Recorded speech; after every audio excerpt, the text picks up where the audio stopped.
And a very warm welcome to SDIG Global Conference 2025. SDIG's Global Conference this year is focused around beyond boundaries, building bridges in education, wellness, and AI for transformative growth, amongst several other subjects as well. Your hosts for the next few hours will be Dr. Joseph Nwoye, the president and founder of SDIG, and Dr. Karen Walker, who has been an SDIG stalwart for quite some time. Dr. Walker is an IOP specialist, which stands for Industrial Organizational Psychology, which means she's very clever. It also means that she's extremely good at organizing things, which is very helpful for all of us here. It's a pleasure to have you joining us. We'll be going through the afternoon in a number of sessions, and we're crossing across all continents of the world with those attendees who are joining us from around the world, and also the panelists who are with us as well. So it is my very great pleasure to welcome all of you to SDIG Global Conference 2025 and to introduce your host, Dr. Joseph Nwoye, President and founder of the Systemic Diversity and Inclusion Group. Dr. Nwoye, welcome. I've known Carlton Myers Esquire for some time now. He's one of our originals. And I'm now going to engage him in question and answers because it will take away from his giving you the drama of what he does, because I think the topic he's going to be touching is very, very important. Prior to one of the guys that they killed in 2020, sorry, I forgot his name. George Floyd. George Floyd. That really raised so much emotions. And that was the time I started talking about belief formation, that the belief of people cannot be changed instantaneously. It took a while to develop that belief system. It will take even more to change it. So I had an interview with police chiefs, and in that presentation, they showed that police officers, that's police chiefs, actually don't make decisions as to what they teach their police officers. It's like teachers not playing a role in what they teach their students. So based on that discussion, one of the chiefs from Chicago who had been in the military and spent quite significant time in Germany discussed his experience that in Germany you can't serve as a police officer unless you've been trained for 2.5 years. And then take it back to here, we have people who may have been social cultured to hate certain people and treat them accordingly and don't even give them their rights. And that was when the chief in Vermont used what I call our roadmap to belief formation and belief transformation to train their teacher, their community, and the police. At the time Floyd died, the chief was made chief almost at the time, and so he contacted me. And I said, you know what? When he contacted me, he told me about a woman who called him and said, how many black people are you going to kill today? And he hung up the phone and didn't know what to say. So I told him that he has to go and search for that woman, track her down, bring her in, talk with her, that she probably will give you a formula that will help you. And he did exactly that. Then he employed our roadmap, which we've been used over and over some time now, and some people are using it in the present time. So that's when I got to know Carlton Myers Esquire and his work, and that it was fascinating. I liked it a lot. So instead of taking time to get into question and answer section, I'm gonna give all of us the privilege to hear from the horse's mouth. And then at the end, if you guys will be able to ask him questions, because I know in your localities, you are seeing the same thing. Without further ado, Mr. Carlton Myers Esquire, could you take it from me, please? Thank you very much, Dr. Nwoye. So thank you very much. Good afternoon, everybody. And thank you for allowing me the opportunity to speak with you today about expansion in the use of surveillance technologies and services. What is automated enforcement and how to effectively regulate it? So as was said by Dr. Nwoye, My name is Carlton T. Mayers II Esquire. I'm a national community development and safety expert, and I'm also the CEO, founder, and owner of Mayor Strategic Solutions, LLC, where the process reflects the outcome. There is not a one-size-fits-all approach. And we're going to talk a bit about that later. But for now, just know that through my consulting company, Mayor Strategic Solutions, LLC, I use my over 15 years of experience as a community lawyer to assist communities nationwide to solve community development and safety challenges through the CAP method, which I developed and stands for C for community empowerment, A for accountability, and T for transparency. With the CAP method, I work with communities across the country to identify, strategize, and implement long-term and constructive changes in practices, policies, and cultures. And so for today, we're going to get moving. For today, what I'm going to do for time's sake is I'm going to play this video for you.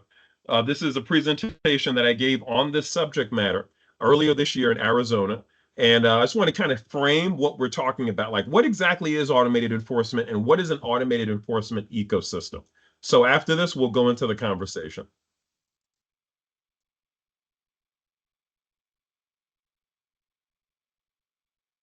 Let's first talk about what exactly is automated enforcement and what is an automated enforcement ecosystem, okay? So automated enforcement mechanisms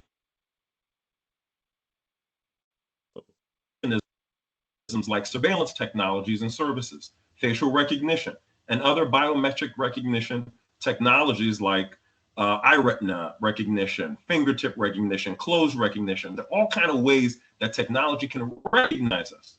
In addition to predictive policing technologies and services and the application of artificial intelligence, AI, to all of these technologies and services, including body-worn cameras, which is now a new thing. Body-worn cameras now have AI incorporated into them. That is a hot topic right now. A lot of law enforcement are looking at purchasing them.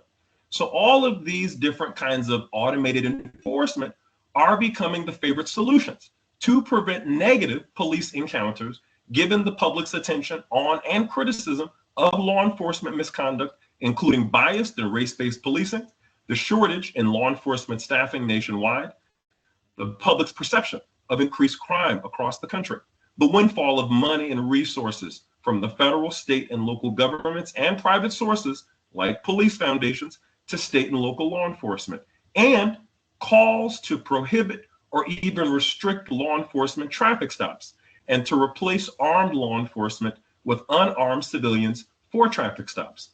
As a result of this situation and the ongoing challenge faced by law enforcement agencies nationwide to hire and retain officers, law enforcement is turning to technology as a colorblind alternative to help solve crime. A lot of law enforcement believe that technology could identify and enforce laws without any association to race, gender, or ethnicity. They also believe that if programmed correctly in regards to behaviors, robotic forms of policing, whether they be unmanned aerial drones, fixed cameras, or robots, should be implemented and accepted. The collateral benefits that are being advertised are improved officer safety, reduced incidents of use of force. So the reason why I wanted to put this kaleidoscope of different kinds of automated enforcement technologies and services here for you to visualize is so that you can get an idea of what exactly law enforcement and other municipal and state government agencies are using to form what I call an ecosystem, right? It's not just one piece of surveillance technology, it's multiple pieces. And that to me is wonderful when we're talking about trying to solve crimes, but it's problematic when you, the taxpayer, don't know what data are they collecting, who's collecting the data, what are they going to do with the data, who are they sharing it with, are they selling the data, who's buying the data. These are all questions that should be asked in a democracy, where if you're paying for something, you have a say over how they are going to serve you, right? You go to McDonald's, you go to Goldman Sachs, you go to a car dealership. If somebody that works there is giving you a nasty attitude, you have every right to say, I want to talk to your supervisor, file a complaint. When it comes to law enforcement and the use of these technologies, and even other city government entities and state government entities, because there are no official laws on the books to govern this stuff, They're just using it, and there's no clear way to file a complaint, no clear way to get accountability, to get transparency on how your tax dollars are being used. And so this is where the automated enforcement ecosystem is at play and can also be problematic. But if you have the proper democratic processes in place, can also help you to solve crimes and other public safety challenges. So that's what we're going to talk about today. How can something like this become something more beneficial rather than detrimental for a community by utilizing democratic processes? Okay. And so now that we've framed what the conversation is going to be about today, I want to talk about what are the legal considerations for the use of these technologies, okay? And so as you can see here, the Fourth Amendment, this is under the United States Constitution, provides that the right of the people to be secure in their persons, houses, papers, and effects against unreasonable searches and seizures shall not be violated, and no warrant shall issue but upon probable cause. A search under the Fourth Amendment occurs when a governmental employee or agent of the government violates an individual's reasonable expectation of privacy. A seizure of a person within the meaning of the Fourth Amendment occurs when the police's conduct would communicate to a reasonable person, take into account the circumstances surrounding the encounter, that the person is not free to ignore the police presence and leave at his or her will. Probable cause is defined and is present when the police officer has a reasonable belief, also known as reasonable suspicion, in the guilt of the suspect based on the facts and information prior to the arrest. Reasonable suspicion is a legal standard that allows law enforcement to briefly detain and question someone if they have a good reason to suspect criminal activity. The requirements to establish reasonable suspicion are: number one, specific facts. The officer must have specific facts or observations that indicate possible criminal activity. Number two, rational inferences. The officer's actions must be based on the objective facts and rational inferences, not just hunches or intuition. And number three, totality of the circumstances. The officer must consider the totality of the circumstances, including the person's demeanor, clothing, and any other relevant factors. Now, probable cause is necessary to justify warrantless searches, like during a traffic stop or related to stop and frisk, as you can see here on the slide. Probable cause involves using your five senses to determine that a criminal act is occurring or is about to occur. So, for instance, we have our sense of eyes for sight, nose for smell, our tongue for taste, skin for touch, ears for hearing. So, for instance, if an officer pulls you over for a traffic stop, a lot of times you'll hear them making a noise. That's them sniffing around to determine if they smell anything illegal, like, let's say, marijuana in a state where marijuana is illegal. If they smell it, now they have probable cause because they use their sense of smell to determine there's a crime that could be occurring. Now I'm going to ask you to step out of the vehicle so I can frisk you and I could search the vehicle. They now have probable cause to do that. They used any of their five senses to determine that a crime could be occurring or just occurred. The same thing if an officer pulls you over for a traffic stop and they see a gun in your car. They can ask you to step out of the vehicle and search you because you might have a gun illegally if you don't have your permit in a state that allows for that. The same thing with stop and frisk. They stop you. They can stop you for reasonable suspicion because they think you might be there committing a crime based on all kinds of factors. Maybe they got confidential informant information about somebody doing something at that area at that time. You happen to be there and they think you're acting weird. They can stop you, or arrest you, and ask you some questions. Now, they can then frisk you if they then have probable cause, which is a higher level than reasonable suspicion, right? Reasonable suspicion is just reasonable belief. Probable cause, you need to rely on your five senses. And so if they see, oh, you have a bulge sticking out of your pocket, it looks like it's the shape of a gun. Now they have probable cause. They use their eyes and their sight to see you might be committing a crime right now, or maybe you just did. Let me frisk you and determine if that is actually what's happening. So, you have to have reasonable suspicion, number one, and number two, probable cause in order to stop and frisk people, in order to essentially infringe upon their Fourth Amendment rights for search and seizure, and also infringing upon the expectation of privacy under the Fourth Amendment. So the ultimate goal of this provision, being the Fourth Amendment of the U.S. Constitution, is to protect people's right to privacy and freedom from unreasonable intrusions by the government. However, the Fourth Amendment does not guarantee protection from all searches and seizures, but only those done by the government and deemed unreasonable under the law. So it's important to note when we're talking about surveillance technology, you see up here the last two bullets being predictive policing, and the other one, unexpected consequences in police decision making. So with predictive policing, we're talking about using artificial intelligence to essentially focus either on people or a person, or to focus on a place, on a location. And based on trending data and analyses, then determine that, well, going forward, more than likely this person is going to engage in criminal behavior because of the data, the trending data from the past. And also looking at the data for a location. More than likely, these kinds of criminal activities will occur in this location based on the trending data and the analyses from the past. And so then AI will then make a prediction based on that. And that can have unexpected consequences, right? Because law enforcement is going to rely on that, or other city government entities or state government or national government entities are going to rely on that data and make decisions on it. And we already know, we're going to talk about that a little bit later, how AI can hallucinate, okay? It can come up with all kinds of stuff that's not real just to try to give you something, even if it cannot be verified, okay? So there's a lot of dangers here that can result in the misuse and abuse of these technologies by authorities. So we want to make sure that doesn't happen. Now, it's also important to note that the US Constitution was drafted centuries ago, okay? It is not equipped to deal with and govern the purchase, use, and acquisition of surveillance technologies and other forms of automated enforcement, including facial recognition technology and artificial intelligence. It's just the people that drafted the US Constitution were not even thinking about these kind of technologies. And so the US Constitution is not tailored and equipped to be able to handle the use and the purchase of these kinds of technologies. Now, when I say acquisition, understand what that means is borrowing.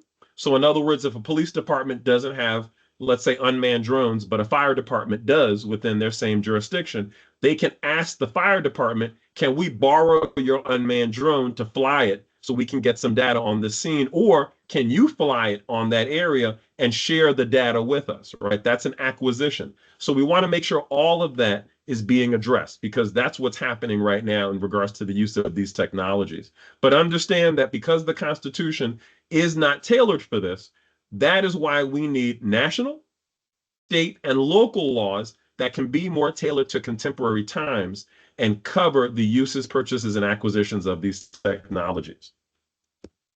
Okay, so something else, I know this image came up earlier in the video. I just want to kind of put it up here so you could see it more close up. This is an assortment of several different kinds of automated enforcement technologies, and I'm going to go through what they are as we continue with this presentation. But I just want to highlight with you what all of these technologies constantly collecting data through visual sensors, through audio sensors, amounts to is mass warrantless surveillance, okay? Meaning that there's no warrant establishing probable cause, and these technologies are constantly collecting data on what we're doing, who we're doing it with, and all of that. We have no knowledge of it, no access to it. We don't know who it's being sold to, who has, how it's being used, etc. And that's a problem in a democracy, okay? And I talked about that earlier. So this speaks to the need, like I said a little while ago, to prevent the misuse and abuse of these technologies by authorities by making sure to have the proper guardrails in place, and to make sure that the process for not only putting those guardrails in place, but also implementing those guardrails is one that empowers rather than disempowers. And that's where the CAP method comes into play. We'll talk about that in a bit. But let's first talk about what these automated enforcement mechanisms are. So one example is our unmanned drones, and this has become very popular now. I'm pretty sure you recognize it. You know, they're being used in wars like in Ukraine and Russia, where they're weaponized. So, and they're also being used on the streets by law enforcement, parking enforcement, fire departments, parks and recs, sanitation. Everybody's using unmanned drones. Even private citizens are using unmanned drones, right? We had a whole issue in New Jersey earlier this year where people thought unmanned drones were UFOs in the sky. And it was actually private citizens flying unmanned drones, and they were unidentified. So let's find out exactly what's going on with unmanned drones. So a drone, also called an unmanned aerial system, UAS, also called an unmanned drone, is an aerial device with an onboard computer that is operated remotely, generally by a pilot on the ground using a handheld controller. Drones can be battery operated, weigh less than 2 pounds or more than 20 pounds, and have several rotors like a helicopter, and are equipped with at least one video camera. These days, they have at least 5 on them, okay? Since COVID, globally, law enforcement has become more receptive to using drones as a critical element in almost every aspect of emergency operations. Drones are being advertised by vendors as enhancing safety and providing improved operational effectiveness and real-time situational awareness. Currently in the United States, more than 5,000 public safety agencies have implemented drone programs, and an estimated 2/3 are law enforcement agencies. Drones are also marketed as an essential tool to keep civilians safe from potential negative police interactions by removing armed officers from the equation and mitigating human bias. Likewise, drones are advertised as protecting law enforcement from dangerous situations by providing eyes on the scene before law enforcement's engagement. It's important to note that law enforcement use drones for several things like traffic crash reconstruction, reconnaissance before tactical deployments, SWAT overwatch, hostage situations, forensic investigations, patrol deployed operations, searches for lost persons, traffic pattern evaluations, first response, and First Amendment protected activity like demonstrations and protests.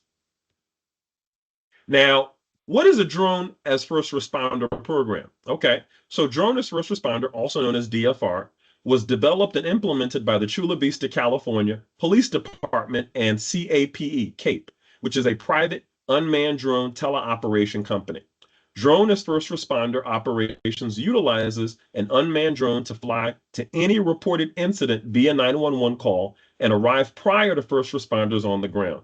More specifically, the drones are launched from the roof of the police department and fly towards the scene of the incident, such as a crime in progress, serious accident, officer in need of assistance, or any other incident where having advanced knowledge of what is happening at the scene before police and fire first responders arrive may add to safety and efficiency. The video feed from the unmanned drone is viewed at the police department by a trained first responder called a teleoperator. The teleoperator is able to operate the unmanned drone remotely and communicate with field personnel via radio and mobile phones immediately. The video feed is also immediately available to every officer in the field via a smartphone application. So just understand that the drone first responder program has been used by the Chula Vista, California Police Department for circumstances such as documenting crime and accident scenes, searching for missing or wanted persons, fires, and evaluating damage after a major incident or natural disasters. Now, another form of unmanned drone that is also very popular right now are the small handheld ones. So the one I just talked about was the large one that flies off of rooftops, right? This is the small one that you can have in the trunk of your car. You know, a lot of law enforcement are using it for traffic stops. We'll talk about that in a minute. And so these images you're seeing here, this is examples of the Skydio drone. Skydio is a leading U.S. drone manufacturer. So a patrol deploy drone model places drones in the trunks of patrol vehicles where they can be quickly deployed at incident scenes by secondary officers to provide situational awareness as to the locations of subjects, presence of the weapons, or other related hazards. This model can also provide complementary support and safety during canine operations. This deployment model is exemplified by the Oklahoma City, Oklahoma Police Department, which implemented this program with Skydio drones and attributed that choice in large part to Skydio's detect and avoid technology. And so Skydio drone uses a series of cameras to detect objects and avoid collisions, which allows the pilots to fly around buildings or into hard to access canyons during the day. Skydio drones are AI, artificial intelligence powered quadcopters that which can latch onto targets and follow them, dodging all sorts of obstacles like weaving between trees in a forest and capturing everything on high quality video. Skydio claims that its software can even predict a target's next move, be that target a pedestrian or a vehicle. So understand there's a lot of positives to using it, but the negatives are There's cameras on these things, okay? So like for the larger drone I showed you on the last slide, once that drone goes up in the air, from the time that it travels from the top of the rooftop to wherever it's going to do whatever it's supposed to do, and then from the time it takes for it to then return from doing whatever it did to now coming back to that rooftop to land, the whole time the cameras are on and they're constantly recording data, not just data on the scene where the drone goes to, but everything in between. So the whole time it's traveling from the headquarters to the location and back, it is collecting data through visual sensors. Now the question arises, what are they collecting the data? What data are they collecting? What are they going to do with the data? How is it being used? Who has access to it, etc.? Are they selling the data? Who are they selling it to? All of those questions need to be answered. But right now, because there's not enough laws on the books that are up to pace with the expansion and distribution of these technologies, we are having all of these different groups, including law enforcement, using the technologies and not having the proper guardrails on the books to prevent the misuse and abuse by authority figures. And so when we talk about infringement upon Fourth Amendment rights and expectation of privacy and search and seizure, when those cameras are constantly rolling and collecting data, you are infringing upon people's Fourth Amendment rights. Okay. So just understand that when we look at the larger drone, that's a big issue. Now, the smaller ones, during a traffic stop, they can have, instead of a human body officer engaging with you, have this drone go up to your passenger side window, your driver's side window. They have a speaker that's equipped in the drones are equipped with, so that the officer can be in their vehicle and speak to you via the drone, and at the same time have the video camera from the drone to show, so that they could see your license plate, your license, your driver's license, your registration. They can also, a lot of times the drones will have heat vision, so they can see if there's certain heat patterns within the vehicle, etc. And even determine if they have probable cause with what they see to then do a search of the vehicle without the officer having to directly engage you. And so that's very dangerous in my opinion, because like I said, these are cameras and they are constantly rolling while they're engaging with you. So the question arises, what are you collecting? What are you doing with the data you're collecting? How long are you retaining that data before you destroy it, etc.? We don't know, because most places don't have laws on the books that mandate that they have to provide you with that information as a taxpayer. That is not democratic. And so, that's where the issues come up around violating people's Fourth Amendment rights and expectation of privacy, etc. Now, speaking of traffic enforcement, we also have automated license plate readers and other forms of automated traffic enforcement, like speed light cameras, red light cameras, etc. So you see some examples of that here on the slide. We're on the left-hand side, we have a fixed license plate reader. In the middle, we have a license plate reader that's on a traffic light pole, in addition to a speed light camera and a red light camera. And then on the right-hand side, we have a police car that is equipped with a mobile license plate reader, meaning that every time that this police car drives by any vehicle, it is automatically reading that vehicle's license plate, and then that information is showing up on the dashboard computer inside the car that the officer can then see and determine if there's any kind of crime connected to that license plate. And then that's how they can then initiate a stop based on that. So license plate readers, automatic license plate readers are high-speed, computer controlled. So these are high-speed, computer-controlled camera systems that automatically capture images of vehicle license plates. They are typically mounted on police patrol vehicles, roadside poles or traffic lights, fixed surveillance towers, mobile trailers, or portable units. The system uses optical character recognition to convert the license plate image into alphanumeric characters, which are then cross-referenced with databases. License plate readers also involve image capture. So that's as vehicles pass by, the license plate reader cameras rapidly capture multiple images per second. They also involve character recognition. So that the software analyzes the image to identify the plate number. Additionally, they involve metadata logging. In addition to the plate number, the system stores time and date, GPS location, camera ID, direction of travel. Likewise, database matching is included. The captured data is compared against hot lists, for instance, stolen vehicles, Amber Alerts for missing children, wanted individuals, etc. And then lastly, it involves alerts. And so if there's a match, the system can instantly notify nearby law enforcement units. Now, license plate readers are typically used for locating stolen vehicles or wanted suspects, traffic enforcement and toll collection, tracking vehicles related to investigations, establishing travel patterns, or identifying identifying frequenting of specific locations. The widespread deployment of license plate readers has sparked concerns about, like we've been talking about, mass warrantless surveillance and tracking of innocent drivers, data retention periods. So some jurisdictions store data for just some months, other ones for years. There needs to be a clearly explicit law and policy that says what it is and something that's agreed upon by all community safety stakeholders. Sharing with federal or third-party databases. So federal, we hear about ICE, right? Immigration enforcement in the US, how state and local police are sharing data from their license plate readers with immigration enforcement. So that way they can then go and target people who they believe are here undocumented.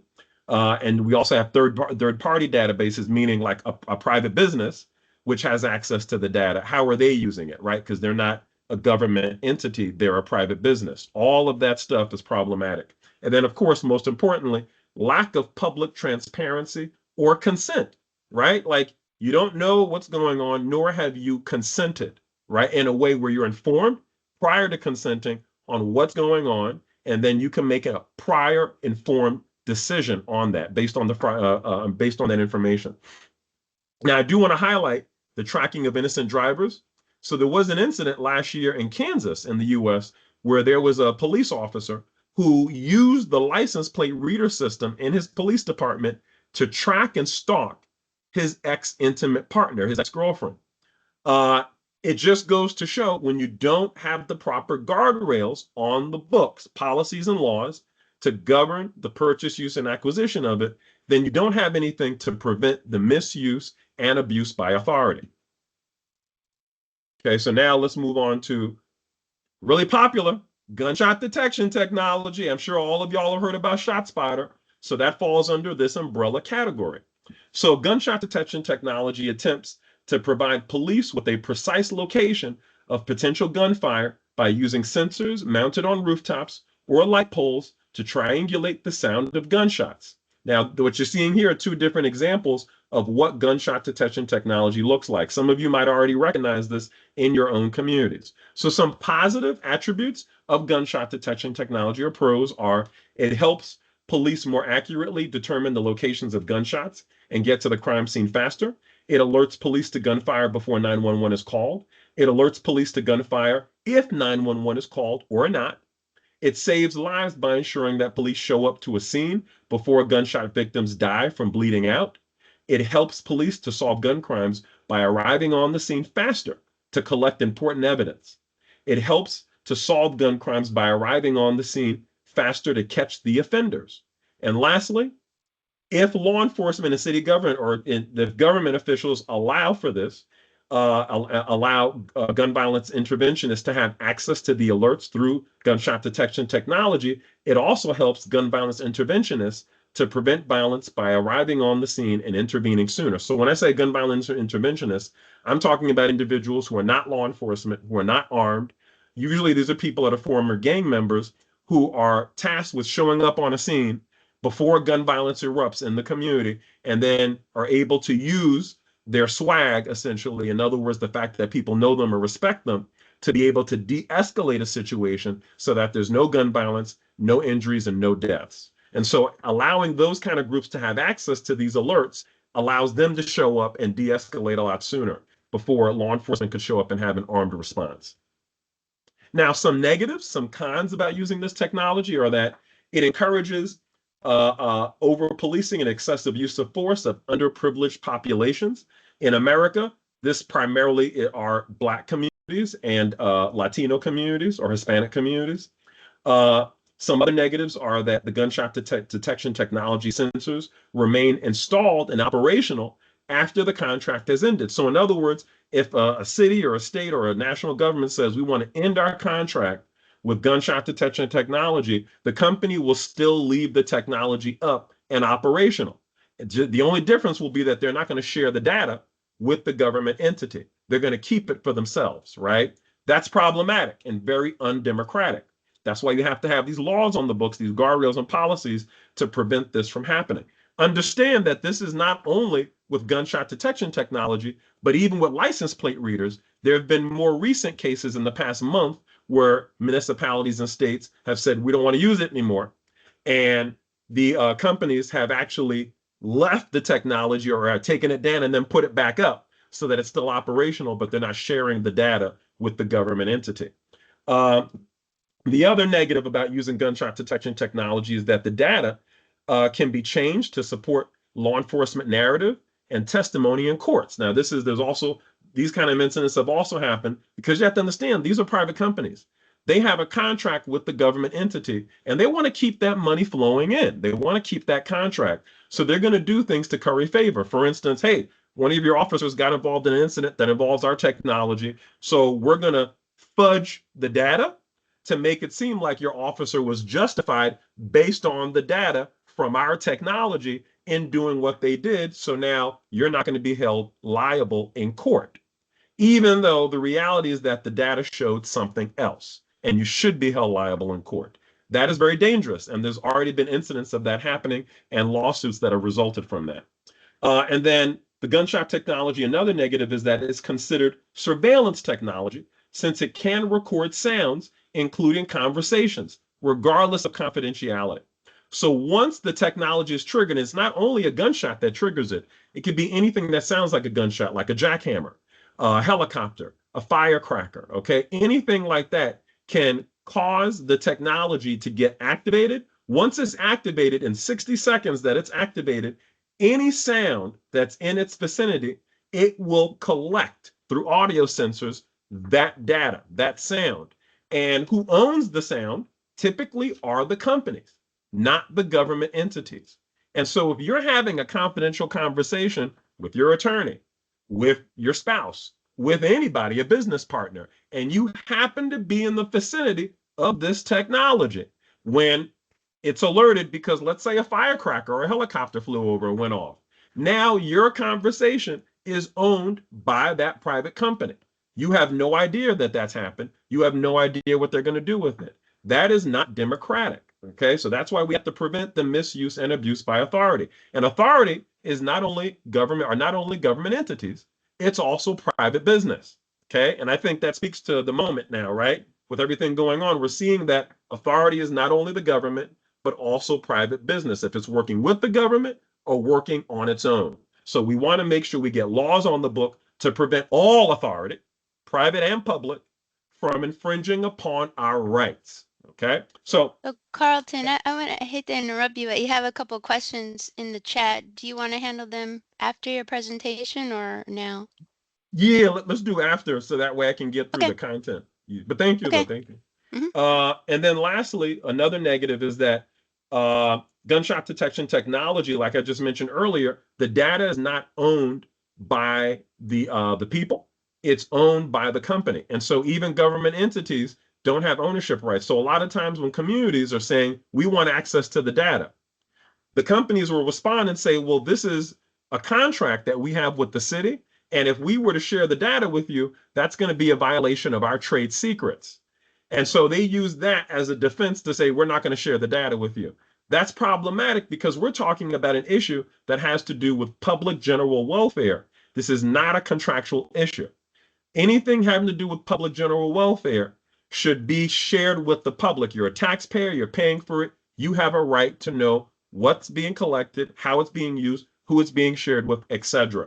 That's what democracy is all about, or at least supposed to be about. So real quick, this is from ShotSpotter's website, so you can get a visualization of how gunshot detection technology is used. So gunshot detection technology involves placing anywhere from 15 to 20 sensors per square mile. The sensors, which are often placed onto light poles, include a microphone, GPS system, and memory processing. Within 1 minute, the sensor records 1 second of audio before and after the potential gunshot and sends the audio to the gunshot detection technology analyst for notification to a 911 dispatcher. The dispatcher deploys police officers with a priority level, the same as shots fired 911 calls. So officers show up with their guns out, ready to shoot because they didn't have a human being saying, hey, there's a couple of teenagers here playing with a gun. Okay, we'll show up, but we're not going to have our guns out, as opposed to, oh, there's a bunch of people trying to kill each other.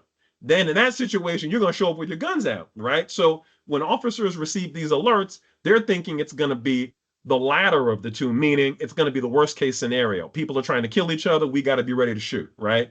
And that results in excessive use of force when officers show up on a scene. And let's say it's not a gunshot that alerted you, it's a firecracker, right? And so there's been a lot of issues where there have been false alarms, right? Where a lot of times there's been a firecracker or a helicopter that's gone off, and law enforcement have shown up and used excessive force because they're thinking that gunshots are going off, and that's not what's happening.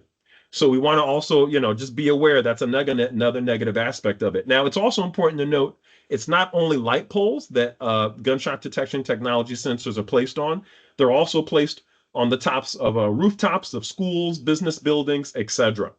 And it's also important to note that a lot of times these gunshot detection technology sensors are placed in communities of color and ultimately increase the type of police interactions, which make those communities more vulnerable to discriminatory policing tactics like stop and frisk and police brutality, right? And so understanding, like, you remember what I said earlier about how law enforcement, they'll rely on crime data and crime data analyses to give them probable cause for putting these kinds of technologies in particular communities and engaging in what I call mass warrantless surveillance, right? There's no probable cause. They're just claiming there is because of the data.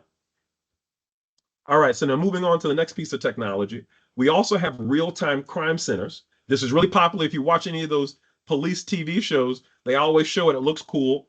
So a real-time crime center is a centralized high-tech law enforcement facility that aggregates and analyzes live data feeds to assist police operations and investigations in real time.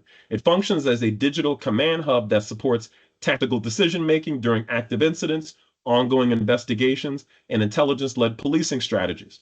These RTCCs are designed to provide instant situational awareness by integrating and analyzing data from multiple sources. These may include live video surveillance, automated license plate readers, gunshot detection technology, facial recognition software, body-worn camera feeds, 911 call data, and community aid dispatch, social media monitoring, predictive policing algorithms, criminal databases, both state, local, and federal, and open source intelligence, like just doing a Google search, right?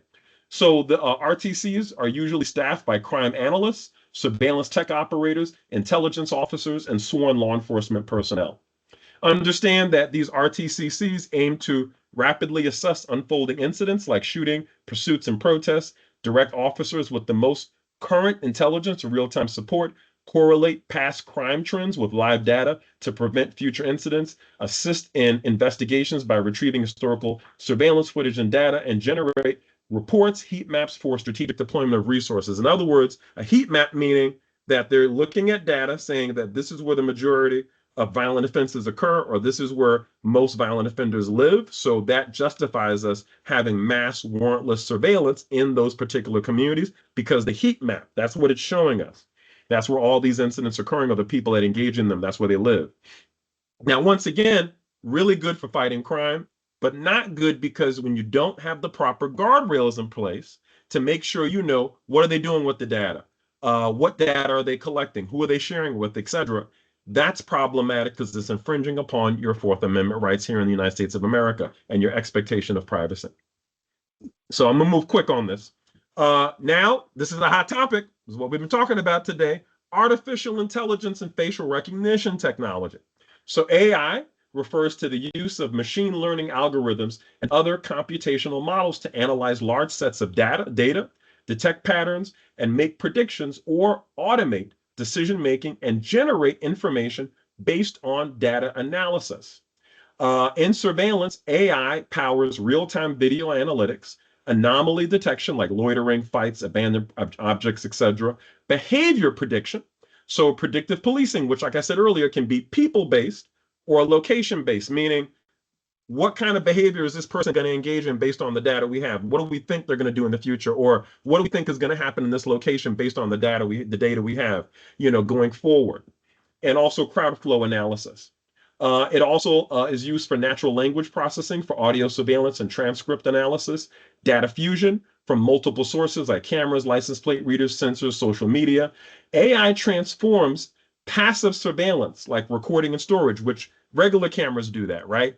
The original body-worn cameras were doing that, into active surveillance, where now these systems are flagging, tracking, or even recommending actions with little or no human review.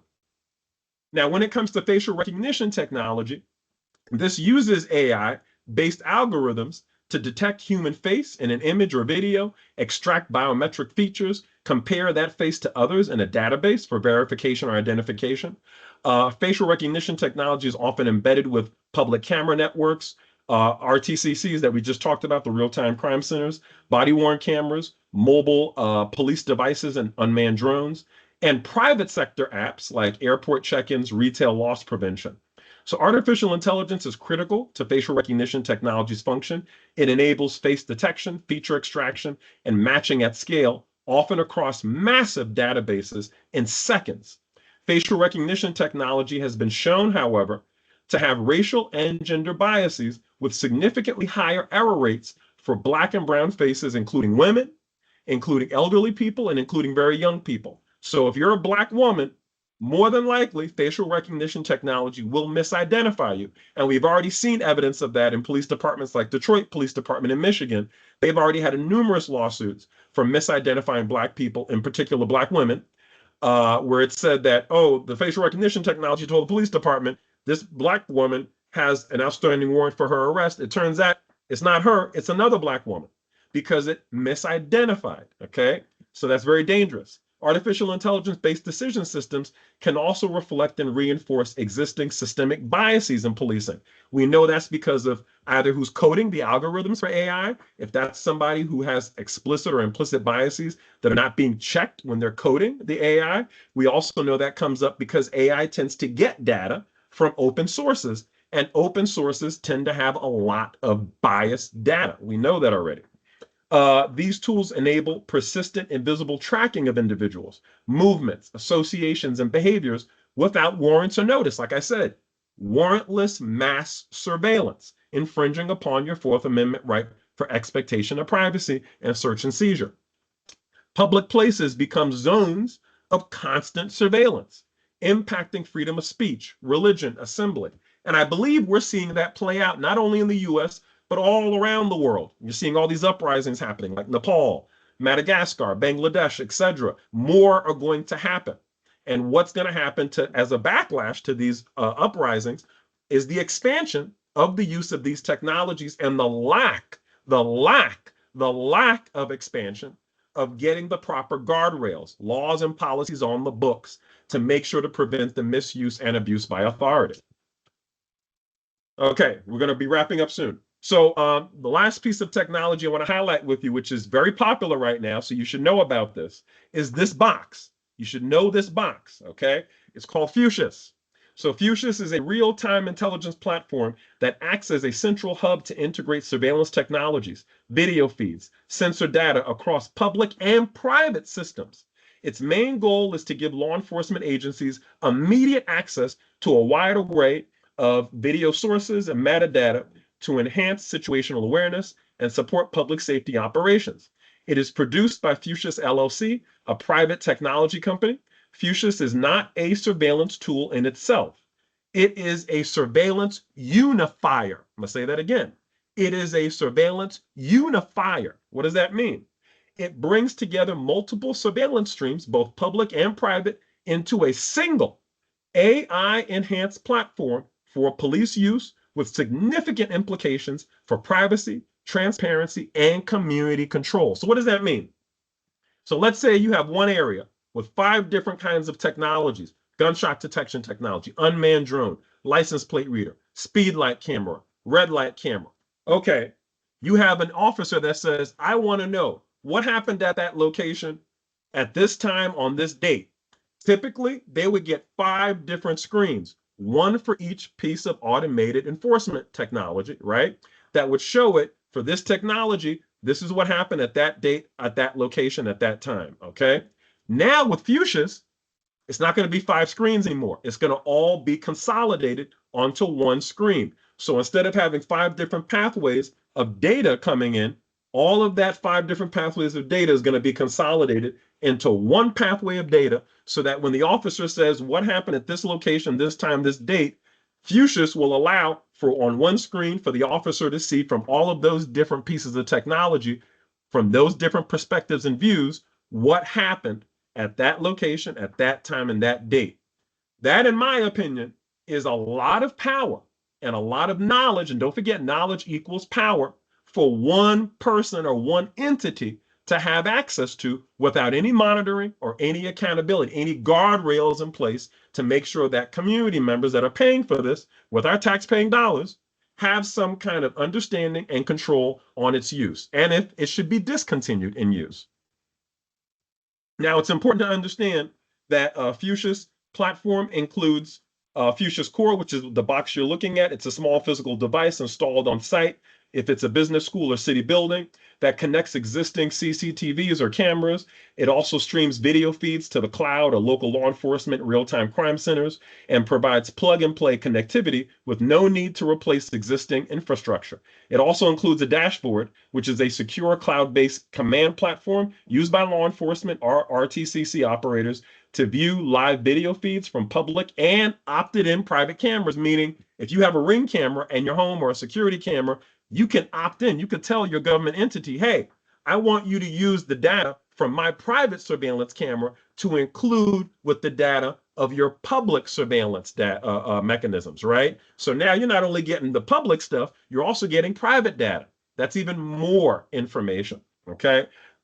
Something else it does is that it overlays the video with maps, real-time alerts, license plate data, and AI analytics, and coordinates emergency response and dispatch. And then lastly, the last 2 things it does, it allows authorized users, school staff, business owners, etc., to trigger emergency alerts from their mobile devices, instantly alerting law enforcement and activating nearby video streams. So in other words, if an individual private person thinks, I'm in an alert situation right now, they can press a button on their phone, and then all of the video and audio sensors from their surveillance, private surveillance technology, will then feed into the public surveillance technology feed that law enforcement have access to. So now they can immediately get that data.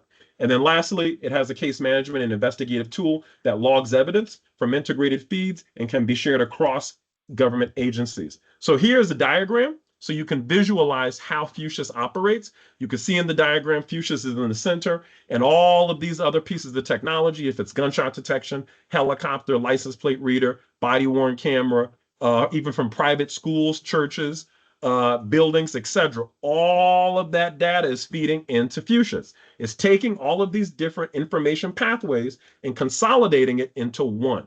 Like I said, very dangerous. And so Fuchsias is designed to be an open platform, meaning that it integrates all these different fixed cameras, body-worn cameras, unmanned drones, license plate readers, gunshot detection technology, dispatch systems, AI analytics. So this, and it also allows for private sector entities to opt in and share their camera feeds with local police in real time. This raises civil liberties concerns, right? Like I said, infringing upon your expectation of privacy, Fourth Amendment rights for search and seizure. What's the data being used for? How's it being used? Who has access to it? So the challenges that come up when it comes to this technology are, for instance, lack of clarity of use. Many cities have signed contracts with Fuchsias without public input or surveillance impact reports, meaning, okay, we were not a part of the contract process as members of the public, and now that it's being used, we're not getting information on how it's being used and like the impact of its use. And then public-private surveillance network citizens may be recorded and tracked by a mix of government and business-owned cameras without realizing it. You might even have your own neighbor. You know, they might have their surveillance camera connected to Fuchsias, and now you're being recorded when you're walking by their home all the time, not even realizing that law enforcement has access to that. Data sharing and retention, questions around how long the data is stored, who owns it, and what third-party access looks like. We're talking about private business. When they're accessing that data, what does it look like? Okay, we don't know. And then use of AI and analytics. While Fuchsias may not natively include facial recognition, it can integrate with third-party AI vendors, creating risks of scope and creep. Now, to wrap it up, what are the solutions? Okay, we've been talking a lot about the problems. We're talking about positives of these technologies and automated enforcement and ecosystem, and negatives, but what are the solutions for it? So like I said earlier, I work with communities around the world on advancing the CAP method. As you can see here on the slide, the CAP method consists of 3 components. Each component must be achieved in order for the CAP method to be successful. The first component is community empowerment, and that entails community members, especially those that are living in neighborhoods, zip codes, areas in their community where there's high level of community development challenges, if it be community violence, in crisis, environmental, healthcare, etc. In addition to also dealing with a history of high levels of negative police interactions like racial profiling, excessive use of force, etc. Those particular community members who are dealing with all of these things in their community, all at the same time, need to be involved in, need to have knowledge of, and need to have some level of decision-making authority when it comes to coming up with and implementing solutions for community development and safety challenges. Next is accountability, and this involves establishing both internal and external accountability mechanisms to deal with misconduct and those who engage in misconduct. And then lastly is transparency, which I define as the interconnectedness and coordination amongst, as you're going to see here on the next slide, the 4 aspects of the community. First, we have law enforcement. Then we have elected and appointed government officials, also includes government employees. Then we have community members, like the ones I mentioned earlier, directly impacted individuals, direct service providers, community-based organizations, faith-based organizations, private business, etc. And then last but not least, we have the local press and news media. So according to my definition of transparency, all 4 of these aspects of the community would need to work together through interconnectedness and coordination as one community to support community development and safety and ensure public accountability through more so proactive rather than reactive strategies. So what does this really look like? I'm going to play this video for you real short, and then we're going to wrap it up with the final solutions, and then we'll go to Q&A. So thank you.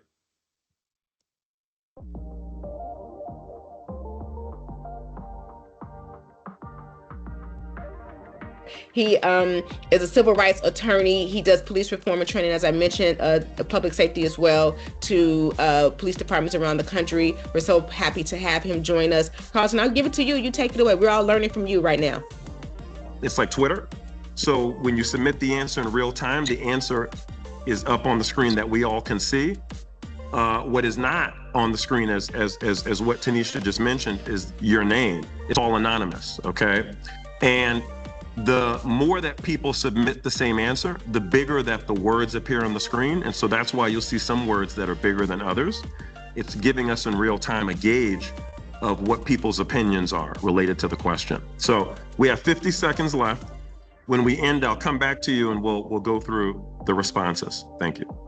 So I wanted to point out, like, for exhausted, like, I do really heavily agree with that, because it's every day I go on social media or like TikTok and I see these videos of incidents where there's people, like, you know, they interact with cops, it always goes wrong, where they end up getting arrested, or and the cop seeing the bad light, or the person seeing the bad light.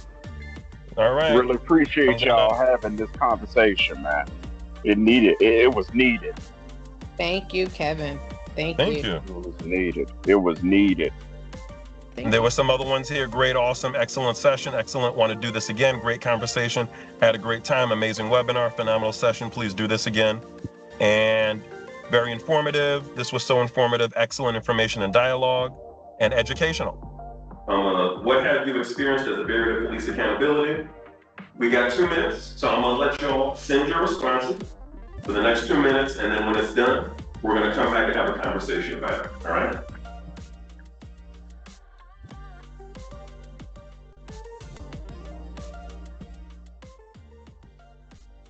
And I have watched the police, even though they're kind and caring, they do not know how to deal with people who have mental health issues or in the middle of a crisis, whether they're exact or not, whether they're nonverbal or whether they're acting out. So they don't get enough training, and it's not their fault.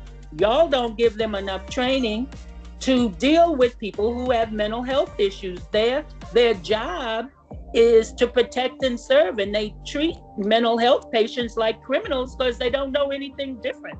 And I'm not blaming them. I'm blaming the training or the structure that should have a mental health professional when you get a mental health call. Other city decision makers, not just the council, as far as I can tell, they're not hearing or they're not listening to the kinds of comments that I'm hearing in this room about, for instance, the disparity between neighborhoods and so forth. So I don't think they're really understanding where the issues are. So thank you so much. It's been wonderful. Yes, I would like to give you, Carlton, a hand. Delighted to have you here. Fantastic call. Thank you. And for you as well, man. Yeah.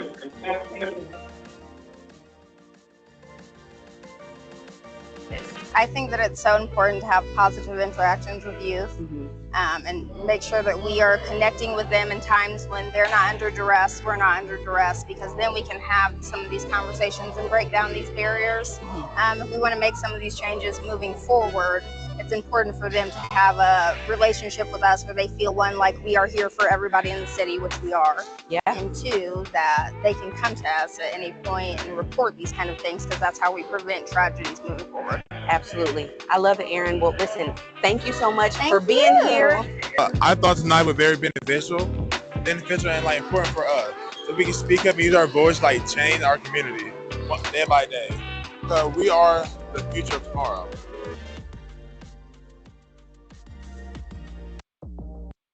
Okay, so I just showed you how this can be done.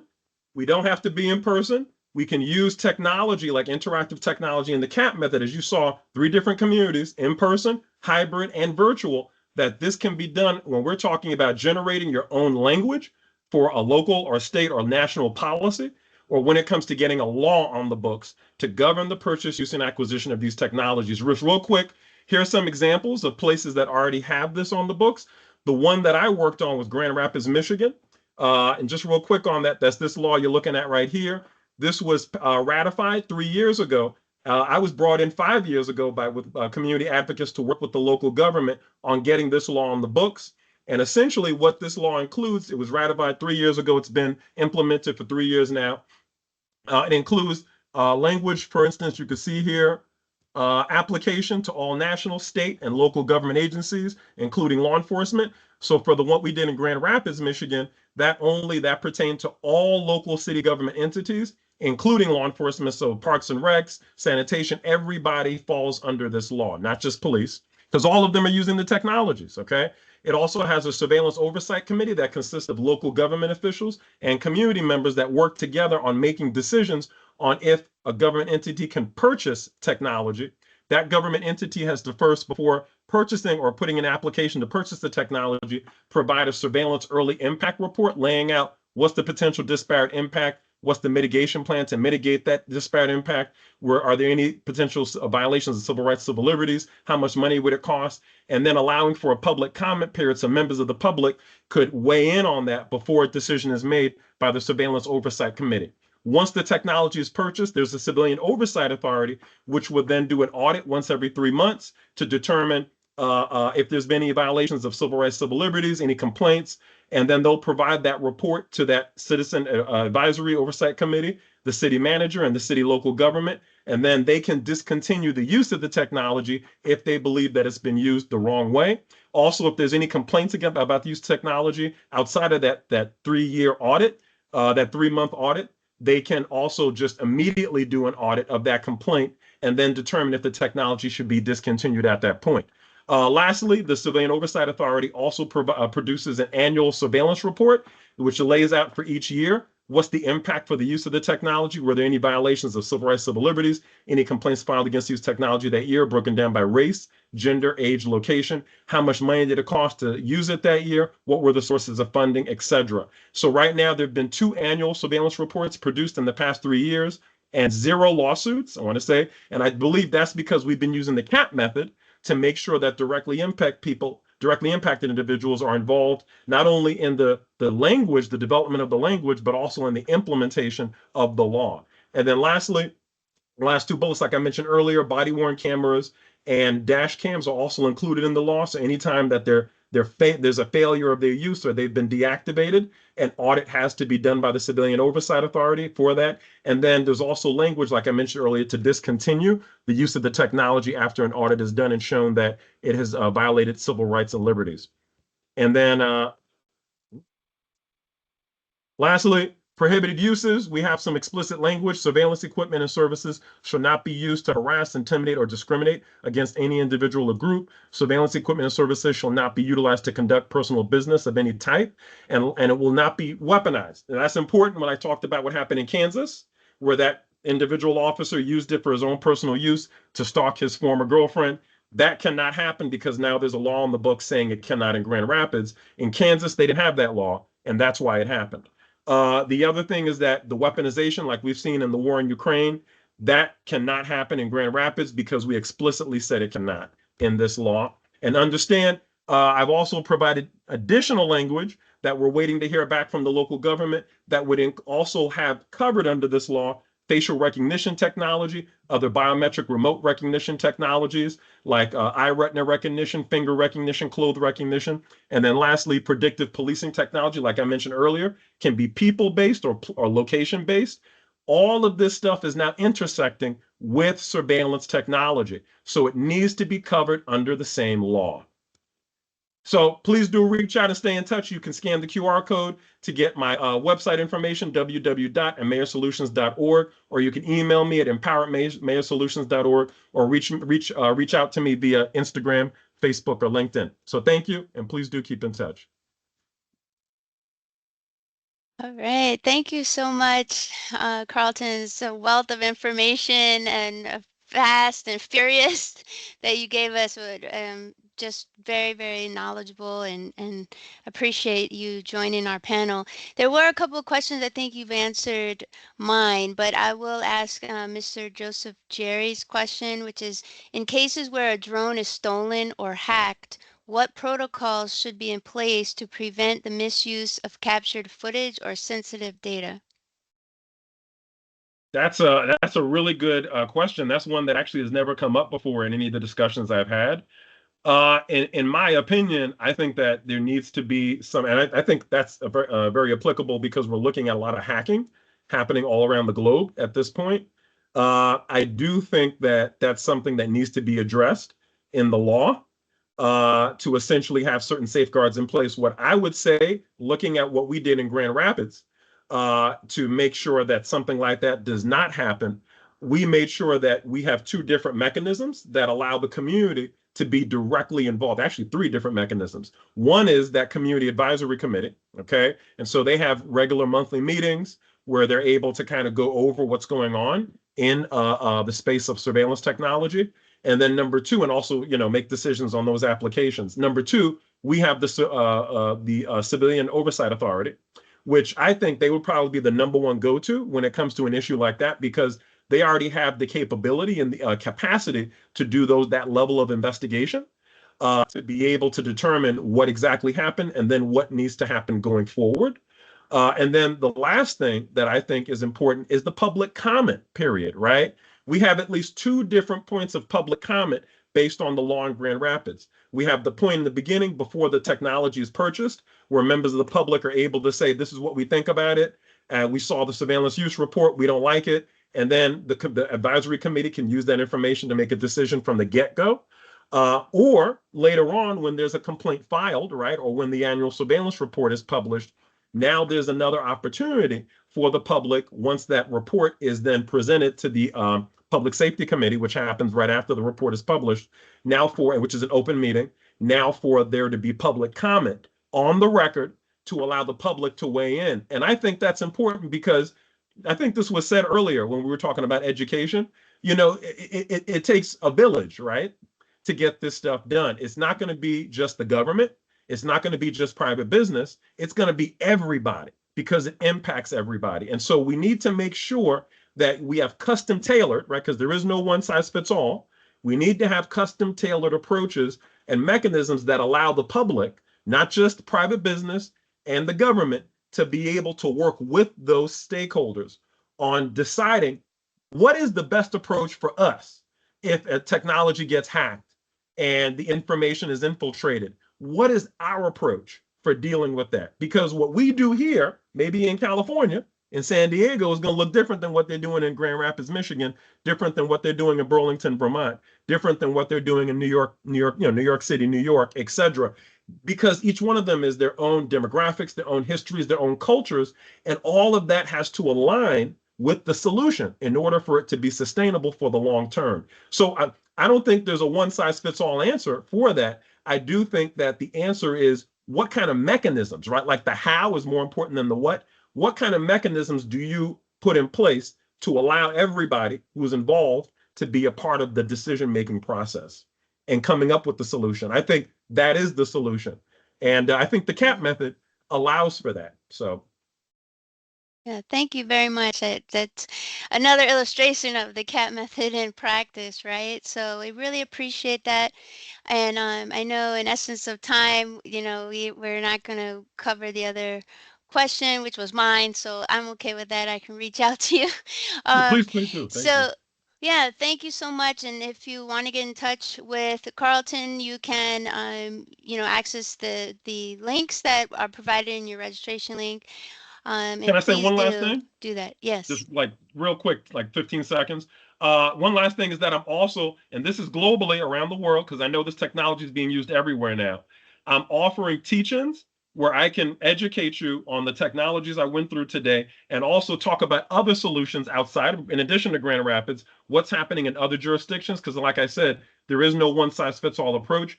Everybody's kind of doing it their own way. So I have that. And then the other thing I offer are workshops similar to what you saw in the video, where we use the CAP method and interactive technology to come up with your own language, right? Because it's all about how do we empowered to come up with the language on our own. So like the question you just asked earlier about, well, what about if it's hijacked? We can talk about that during an interactive technology session using the CAP method, where we can, the community, your community, figure out what's best for you and use that language coming out of those sessions to now move forward with policy, tangible, actionable, workable policy and laws for your particular community. So please reach out to me if you're interested in either the workshop or the teach-in. Thank you. Yeah, absolutely. Thanks for letting us know you have those additional resources. Thank you so much for being a part of this panel today and giving us so much great information. I'm going to move on to our next speaker, which is Miss Kalila Thomas.